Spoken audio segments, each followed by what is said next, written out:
그리스도 안에 사랑하는 나눔 가족 여러분, 좋은 아침입니다.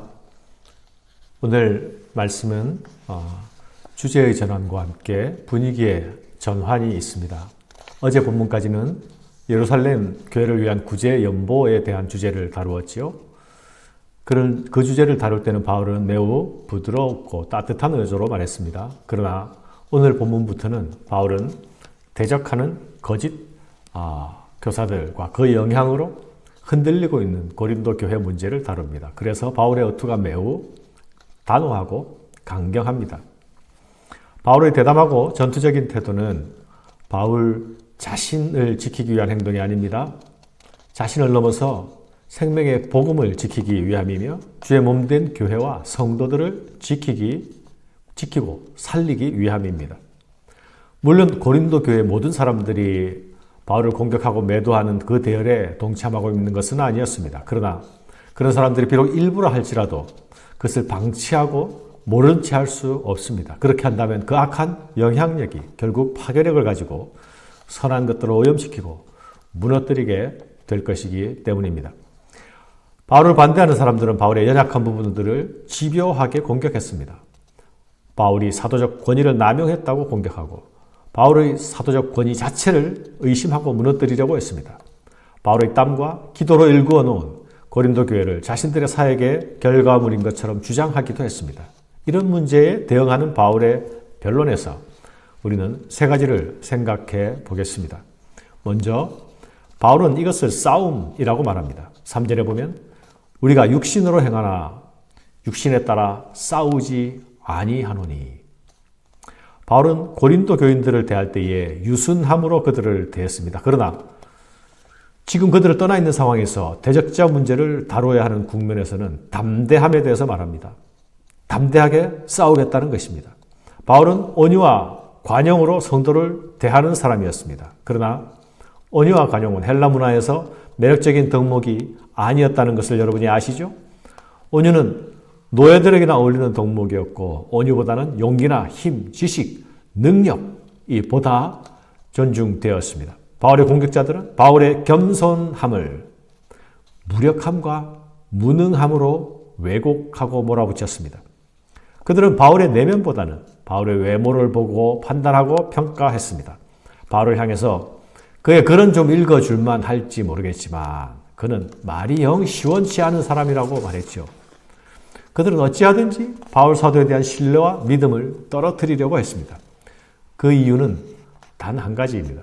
고린도 교회 안에서 바울 사도의 자리를 밀어내고 그들 자신의 자리를 차지하기 위해서입니다. 이런 자들을 향하여서 바울은 이렇게 포문을 열고 있습니다. 너희를 대면하면 유순하고 떠나 있으면 너희에 대하여 담대한 나 바울은 이제 그리스도의 온유와 관용으로 친히 너희를 권하고 또한 우리를 육신에 따라 행하는 자로 여기는 자들에 대하여 내가 담대히 대하는 것 같이 너희와 함께 있을 때에 나로 하여금 이 담대한 태도로 대하지 않게 하기를 구하노라. 무슨 말입니까? 나 바울은 담대히 싸울 수 있는 사람이다.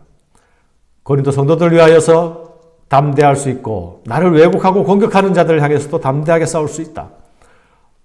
바울의 싸움은 대상을 따라 대응을 달리하는 싸움이기도 합니다. 악의적으로 진리를 왜곡하는 자들에게는 단호함으로 그러나 그들에게 미혹당하는 자들에게는 온유와 관용으로 유순함으로 대합니다. 사랑하는 여러분, 바울은 싸움을 피하지 않는 사람이지만 그러나 바울이 싸운다 할지라도 바울이 싸우는 방식은 다릅니다. 바울의 싸움은 근본적으로 영적인 싸움입니다. 바울의 싸움은 하나님의 능력으로 상대하는 싸움입니다. 바울의 진술을 들어볼까요? 4절입니다. 우리의 싸우는 무기는 육신에 속한 것이 아니요 오직 어떤 견고한 진도 무너뜨리는 하나님의 능력이라 모든 이론을 무너뜨리며 하나님을 아는 것을 대적하여 높아진 것을 다 무너뜨리고 모든 생각을 사로잡아 그리스도에게 복종하게 하니. 바울의 싸움은 사상전이요 바울의 싸움은 영적 전쟁입니다. 진리를 대적하는 세상의 모든 이론을 무너뜨리는 싸움이고 하나님을 대적하여 높아진 것들을 무너뜨리는 싸움입니다. 그 싸움의 목적은 오직 그리스도께 복종시키는 것입니다. 바울에게 그리스도의 십자가와 부활은 싸움의 목표이며 동시에 싸움의 방식이기도 합니다. 오늘 현대교회는 예수 십자가와 부활이 양보할 수 없는 최선의 가치로 여겨지고 있습니까?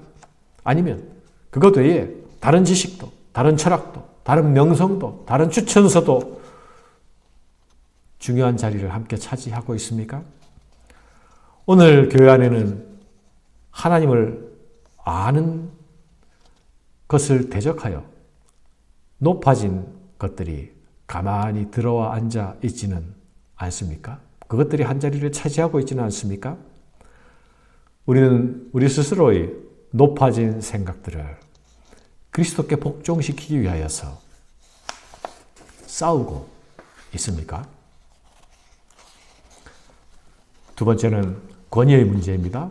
바울은 사도의 권위를 적극적으로 주장하거나 자랑하는 소위 권위적인 사람이 아니었습니다. 그러나 바울은 스스로 권위가 없는 사람으로 보여지는 것도 원치 않았습니다.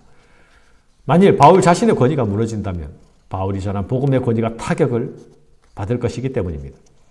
바울이 자신의 사도직을 변호하거나 권위에 대한 변호를 하는 것은 자신만이 아니라 복음을 위하며 고린도 교회 성도를 위하며 그리스도의 교회를 지키기 위함입니다. 그래서 외적인 조건만 보고 가르칠 권위가 있는지 없는지 판단하는 자들에게 바울은 스스로 사도적 권위를 변호하고 있습니다. 7절 8절 말씀입니다. 너희는 외모만 보는도다. 주께서 주신 권세는 너희를 무너뜨리려고 하신 것이 아니요 세우려고 하신 것이니 내가 이에 대하여 지나치게 자랑하여도 부끄럽지 아니하리라.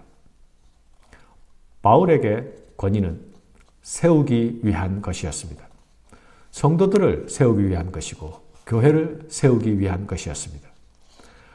권위적인 삶과 권위적인 태도는 배격되어야 마땅합니다. 그러나 또한 언제나 진정한 권위는 살아 있어야 하고 또한 존중되어야 합니다. 왜입니까? 하나님이 권위자이십니다. 권위가 살아있는 곳에 참된 질서가 있습니다. 하나님은 혼돈 가운데 질서를 창조하셨습니다. 공동체 안에는 하나님의 통치와 다스림이라는 참된 질서를 위해 존재하는 그 권위 자체가 부정되어서는 안 됩니다. 세 번째는 자랑입니다. 바울은 스스로 자랑하는 사람이 아닙니다. 그러나 자랑에 대하여 말합니다. 스스로 자기를 칭찬하는 어떤 자들이 있기 때문이지요. 13절입니다. 그러나 우리는 분수 이상의 자랑을 하지 않고 오직 하나님이 우리에게 나누어 주신 그 범위의 한계를 따라 하노니. 바울은 하나님이 정해주신 구역 안에서 자랑했습니다. 그런 남의 터 위에 건축하지 않겠다는 원리를 지키면서 사역했죠. 이방인의 사도로 부름을 받아서 이방 사역에만 전념했습니다. 바울의 관심은 언제나 자신의 영역 확장이 아니라 복음의 확장이요 하나님 나라 확장이었습니다. 그러나 거짓 교사들의 진정한 관심은 무엇입니까? 복음과 하나님 나라가 진정한 관심이 아닙니다. 그들의 관심은 오직 자신의 영역의 확장이었습니다.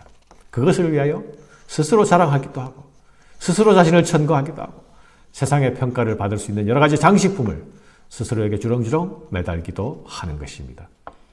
그러나 바울은 이렇게 말합니다. 자랑하는 자는 주 안에서 자랑할지니라. 옳다 인정함을 받는 자는 자기를 칭찬하는 자가 아니요 오직 주께서 칭찬하시는 자니라. 사랑하는 여러분, 그리스도인은 어떤 사람이어야 합니까? 그리스도인은 스스로 옳음을 주장하는 자가 아니라 주님께 옳다 인정함을 받는 사람입니다.